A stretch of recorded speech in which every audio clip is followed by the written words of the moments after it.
বলুন তো, শাড়ি পরার সবচেয়ে চমৎকার দিকটা কী? শাড়ি আপনার শরীরকে বিচার করে না। শাড়ি এটা জিজ্ঞেস করে না যে আপনার সাইজ কী, স্মল, মিডিয়াম, লার্জ, এক্সেল নাকি ডাবল এক্সেল। কোনো ভেদাভেদ করে না, শুধু আপন করে নেয় আপনার শরীরকে এবং আপনাকেও। প্রিয় শাড়িটা পরলেই মনে হয় যেন আপনাকে আলিঙ্গন করে আছে।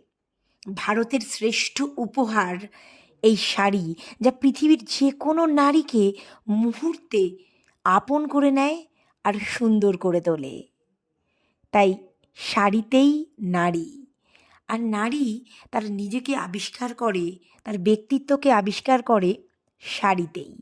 অন্য কোনো পোশাক কোনোভাবেই তার আত্মবিশ্বাসকে এতটা সচল রাখতে পারে না, যা পারে এই 12 হাতের